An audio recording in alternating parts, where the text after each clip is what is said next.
दोस्तों, राजधानी दिल्ली में अंजलि के इस हादसे में कुछ बड़े खुलासे सामने आ रहे हैं। इस मामले का आपको पता होगा कि एक नया खुलासा देखने को मिला। स्कूटी पर सवार एक लड़की नहीं थी बल्कि दो लड़कियां साथ में थी। होटल के सीसीटीवी कैमरे से नया खुलासा सामने आया था, लेकिन वो उसकी सहेली साथ में थी।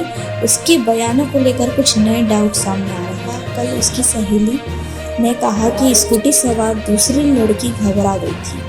जैसे ही उसकी सहेली का एक्सीडेंट हुआ, किसी को कुछ नहीं बताया। घर जाकर वो सो गई। उसके पड़ोसी का भी बयान सामने आ रहा है कि उस रात उसने मोबाइल चार्ज करवाया था। इस दिल्ली हादसे में डॉक्टर का कहना है कि अंजलि नशे में नहीं थी, जबकि उसकी सहेली का कहना है कि अंजलि होटल से ही उससे लड़ते हुए आ रही थी और होटल में वो दोनों नए साल की पार्टी के लिए गए थे। फुल शराब पी रखी थी दोनों ने। उसकी सहेली का कहना है कि अंजलि नशे में धुत होते हुए स्कूटी चला रही थी, लेकिन जो ऑटोप्सी रिपोर्ट आई उसमें खाना मिला। किसी भी तरह का अल्कोहल, दारू, शराब वगैरह नहीं पाई गई। अंजलि की मां ने भी नया आरोप लगाया कि यह एक साजिश है। दोस्त निधि के शामिल होने का भी शक है।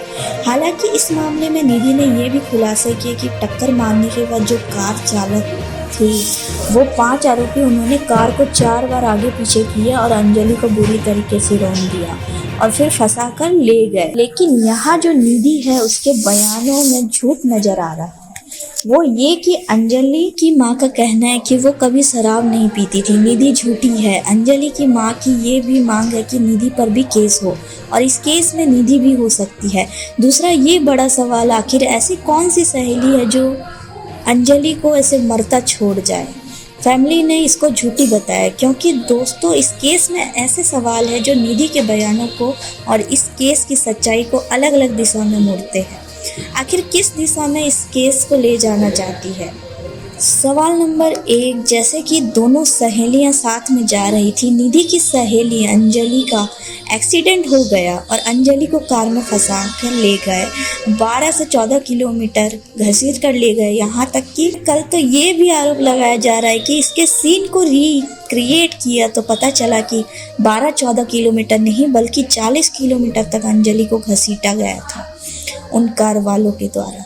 इतनी बेरहमी से अंजलि की मौत हो जाती है और इस घटना को अपनी आंखों में देखने वाली उस वक्त एकमात्र इस दुनिया में एक ही शख्स थी, अंजलि की सहेली निधि। निधि ने अपनी सहेली की इतनी बेरहमी से दर्दनाक एक्सीडेंट से मौत वाली खबर किसी को नहीं दी। घर जाकर वो कैसे चुपचाप सो गई। क्या ये सच्चे दोस्त को हजम हो पाता। दोस्त आज मर रहा है तड़प तड़प कर, और अभी रात में उसके साथ क्या हो रहा है। वो कार के नीचे फंसी हुई है, वो घसीटते जा रही है, शरीर पर पूरी चमड़ी छिल गई होगी, खून निकल रही होगी, कपड़े फट गए होंगे। ये सब कुछ चीज़ें निधि वो शख्स थी जो इमेजिन कर सकती थी। उस रात में जरा सोचिए, आपके सच्चे दोस्त मित्र के साथ ऐसा हो रहा हो और आपको रात में नींद कैसे आ सकती है। क्या आप रात में किसी को नहीं बताओगे। या तो निधि भी तो ऐसा नहीं है कि 2-4 साल की बच्ची है जो डर गई है इस घटना से और पुलिस को नहीं बताया। अपनी सहेली निधि कर ही सकती थी। तो ये कुछ ऐसे सवाल है जो इस केस को बड़ा ही साजिश भरी निगाहों से देखने के लिए मजबूर करते, क्योंकि उस रात की घटना के बारे में एकमात्र चश्मदीद उस वक्त निधि थी और होटल के बाहर स्कूटी चलाने को लेकर अंजलि के साथ उसका झगड़ा भी हुआ था, जहां वो दोस्तों के लिए नए साल की पार्टी किए और निधि का कहना है कि अंजलि नशे में थी, उसे स्कूटी चलाने नहीं दिया तो चलती स्कूटी से कूद जाऊंगी, ये कहा उसने। हालांकि अंजलि के परिजनों ने इस बात को झूठा कहा है और पोस्टमार्टम की ऑटोप्सी रिपोर्ट इस बात को उसमें शराब डिटेक्ट ही नहीं हुई।